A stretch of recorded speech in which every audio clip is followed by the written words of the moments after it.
Welcome to School Zone, the show all about your local school districts here in the White Mountains. I'm your host, John Larsen. Today we have Mr. Mark Vest, the president of NPC. This is going to be the second half of our conversation that we began last month. Mr. Vest, glad you're here. I appreciate you being here. Thanks. I appreciate the invitation back. Yeah, I'm glad. We had so much to talk about last time. We didn't get to about half of what we wanted to. Well, I'm a little long-winded, so I knew that would happen. No, not at all. It's not long-winded when the information is good. Thanks. And important. So we talked about a lot of things last month, and as is our new norm, I think. Everything is fluid and changes. Right. So what has changed off the top of your head from last month when we talked? Sure. And I think very similar to our K-12 districts like Show Low Unified, some things have changed, some things haven't. Probably the biggest impact for us is the same thing that hit the K-12 districts in the area, and that is we were all notified, we're all insured by the same insurer statewide, K-12 and most of the community colleges, and we were all informed by our insurance provider that in order to maintain our liability coverage, which you have to be able to operate, that they were going to ask us to ask students and visitors, anybody who's coming onto campus on a regular basis, to do a liability waiver with the recognition that while we do everything we can to mitigate risk during a global pandemic, nobody can guarantee anybody 100% safety. Right. So we'll start that process, and really I think for a lot of people in Show Low, that would involve our NAVIT students, and I think are going to talk about NAVIT a little bit later and what's going on with that this semester. So our NAVIT students have probably already seen that waiver come from their local school district and maybe from NAVIT as well.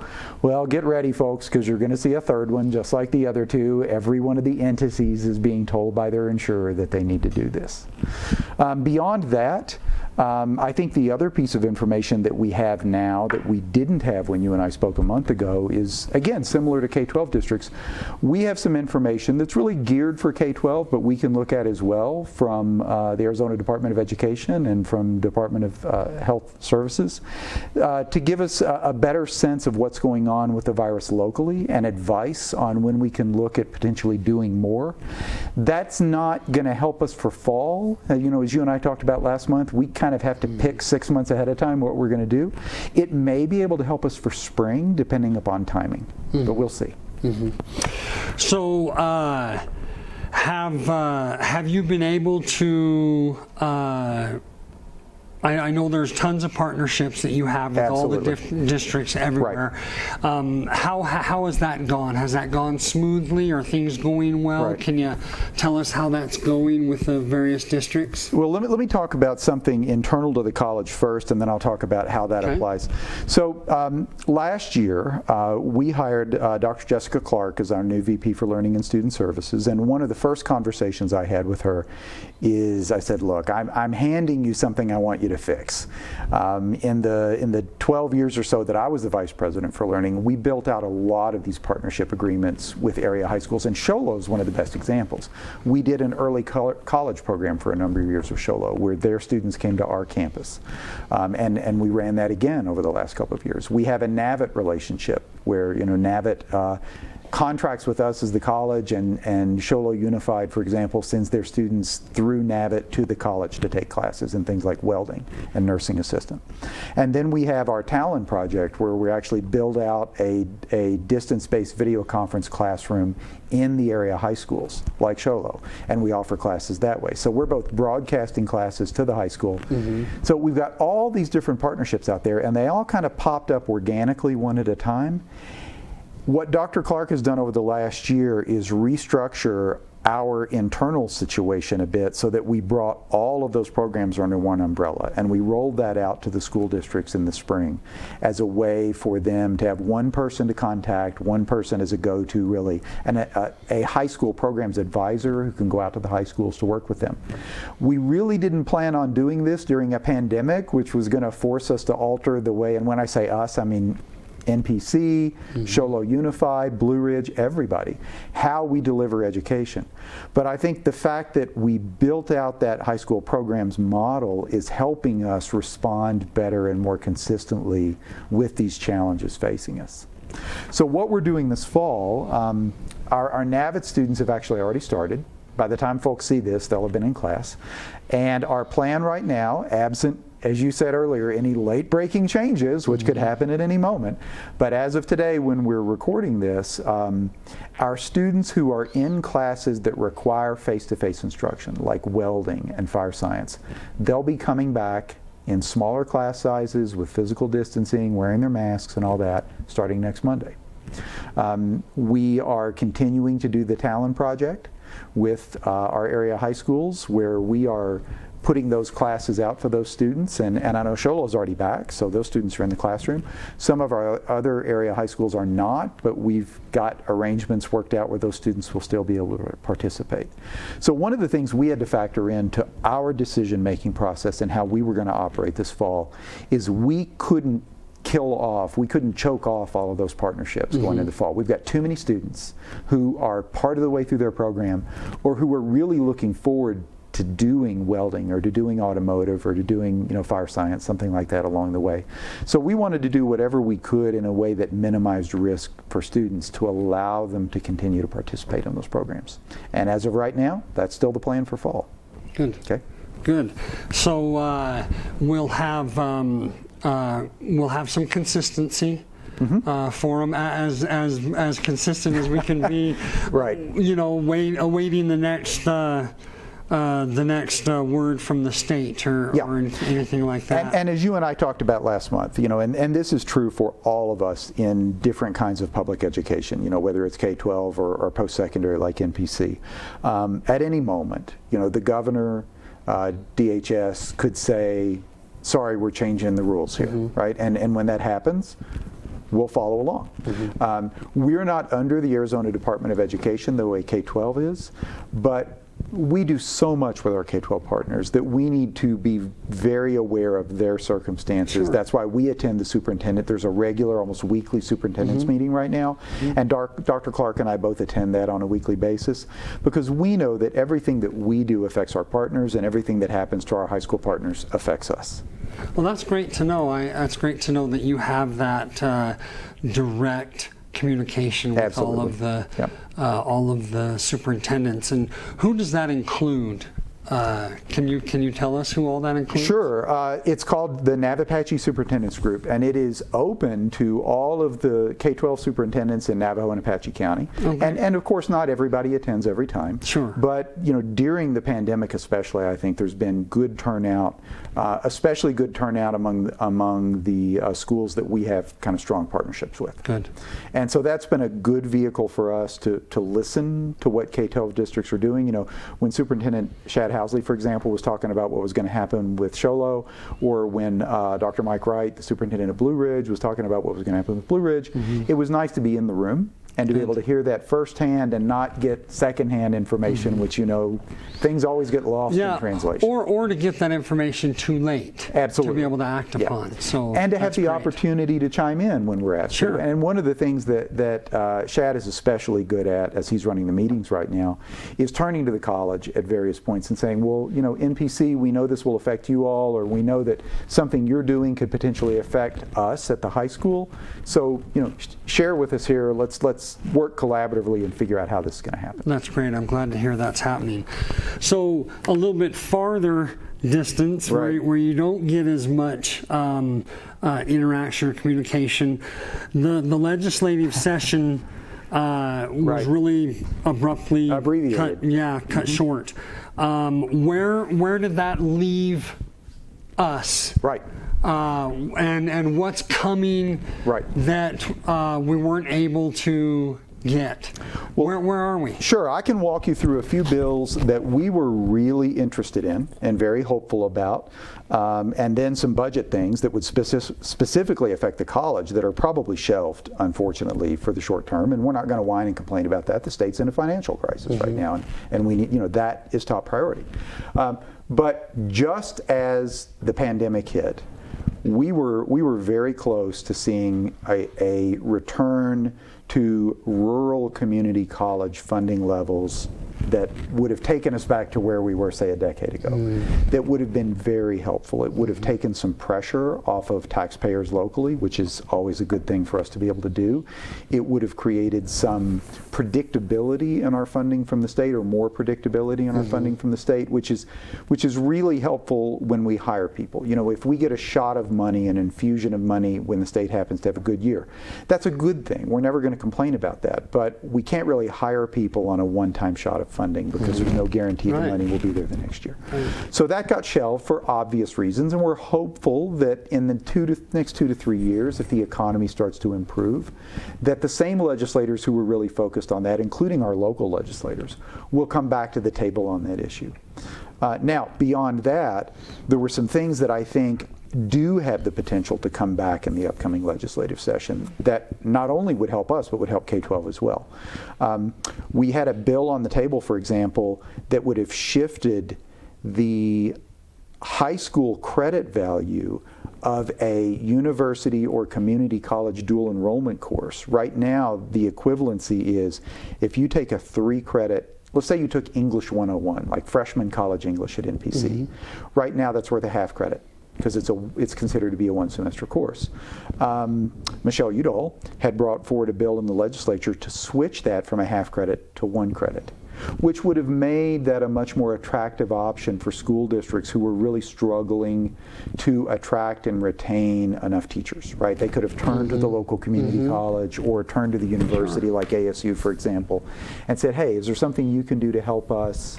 And you know, it would have made that a more attractive option. I think from talking to our local legislators and from talking to our lobbyists that there's a desire to bring that back next year, and I'm crossing my fingers that will happen. Probably one of the most intriguing things, and this happened very late, and that's part of the reason it didn't really get enough traction. But very late, Representative Nutt, who kind of serves the rural district south of us, brought forward a short piece of legislation, very short, I think it was 1 paragraph, maybe 2, that would have given community college districts in the state the option of offering bachelor's degrees. Now this, John, has been talked about in the state for decades, right? And if you're in an urban area where there's a big state university, you don't see this as an issue. But if you're in remote rural areas of Arizona, like Mojave County or Navajo County or Apache County, for example, or Graham County, where students may have that university option, but it might be a very expensive online proposition. Doing something that's been done in many other states, especially Western states, that have some of the same issues we do in terms of space, geography, and distance, right? I'd love for that conversation to start back up. You know, it's got to be done very carefully. It has to be done in a way that doesn't harm the universities potentially, but and has to be done in a way that is actually feasible.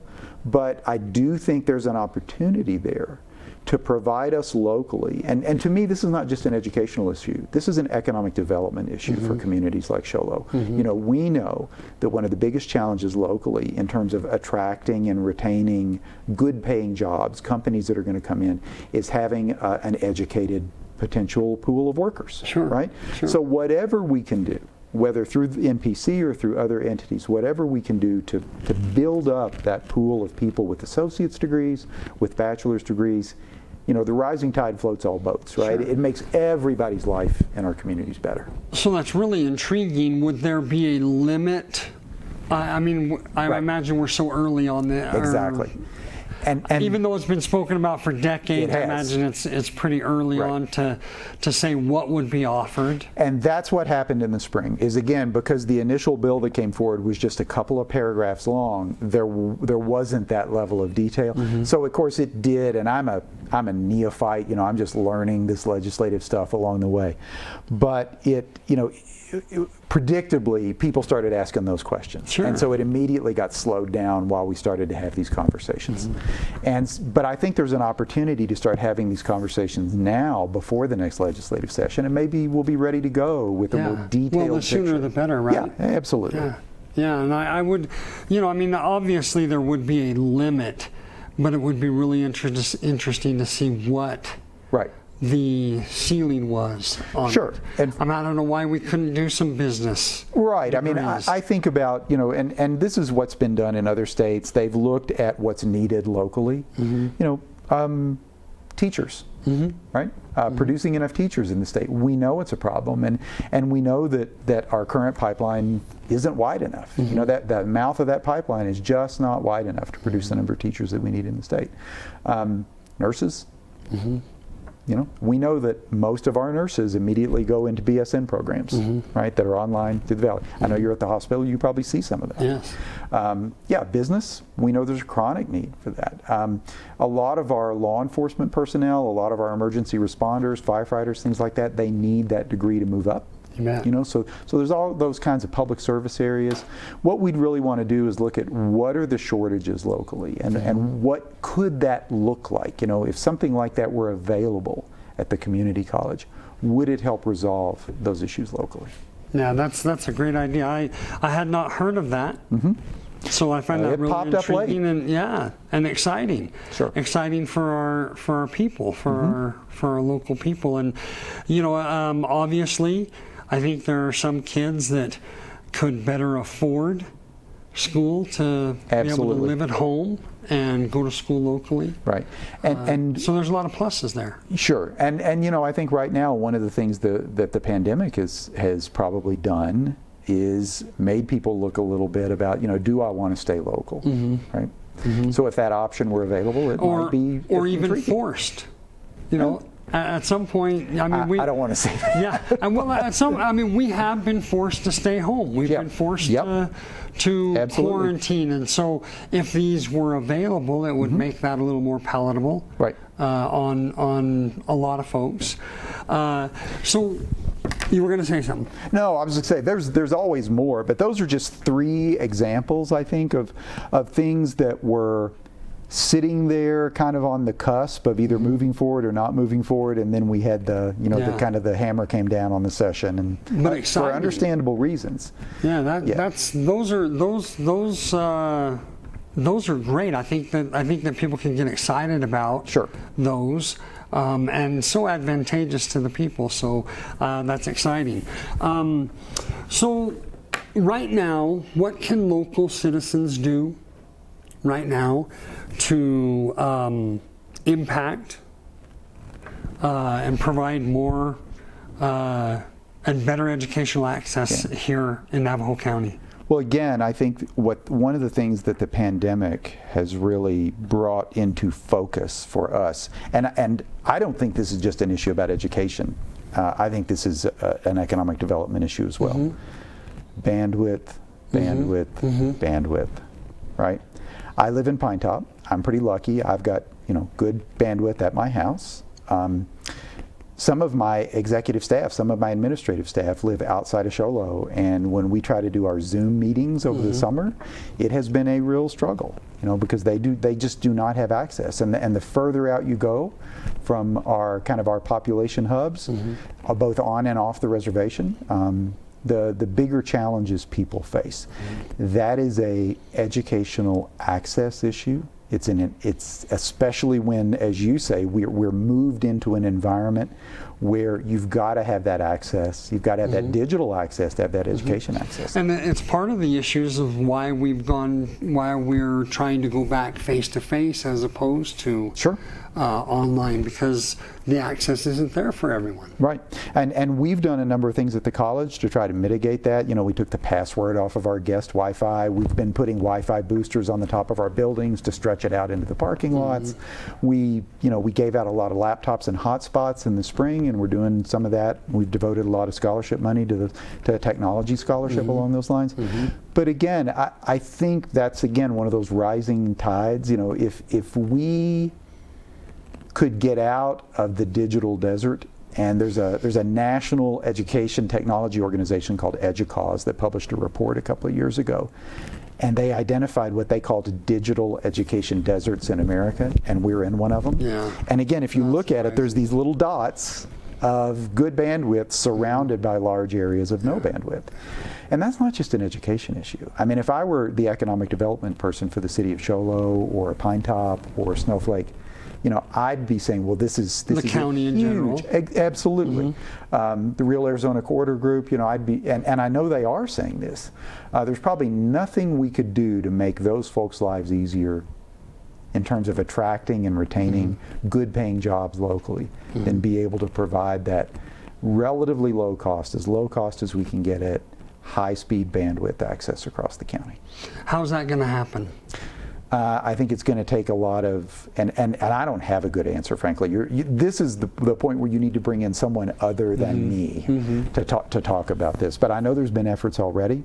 I think when we have the opportunity as public and private entities in Show Low and Pine Top throughout the county to get behind those efforts, we need to make a concerted effort to do that. We need to talk to our federal legislators about why it's important to do that. I've done that, and I hope other people will as well. Is there anything else citizens can do? I mean, is this an issue where they can make phone calls to their representatives? Will that help? Is that a? You know, that's a good question. Like I said, I'm still kind of new to this politics game. I know one of the things that I saw when the governor started talking about a tech corridor is, you know, I think us in northern Arizona, we need to wave our arms and constantly remind the folks in southern Arizona that we exist. We're here. We're here. You know, I hate to sound like, what is it, Horton Hears a Who? Yeah. We're here. No, but it's true. But yeah. It absolutely is true. Right. So, you know, we need tech corridors, absolutely, but those tech corridors need to stretch in all areas of the state, including our area. Sure, yeah, because we're not the only ones. I mean, there's some places down south that are as rural as we are, and even north of us also. Absolutely. So, Mark, what else have we not touched on?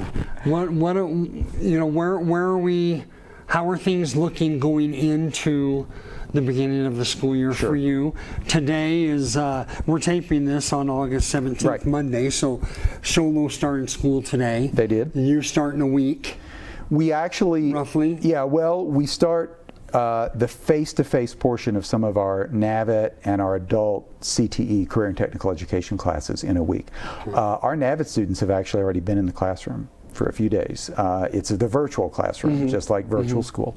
But we've been doing things like their safety protocol discussions and their, you know, what it means to be a NAVET student, what it means to be a welding student, those kind of things.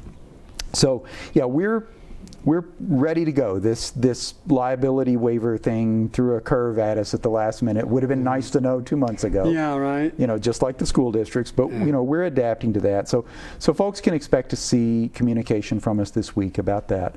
Otherwise, I think we're largely ready to go. What I would say to folks is if you are headed into the fall semester with technology challenges, make sure you look at our scholarships page, make sure you talk to the financial aid office. We have technology scholarship options, and it's not too late to get involved in that process now. You know, we may not have a laptop for you on day one if you qualify through that scholarship program, but we'll get it to you as quickly as we can. And the sooner you go through the process, the faster we can, you know, get you out the other end and get you ready to go. Great.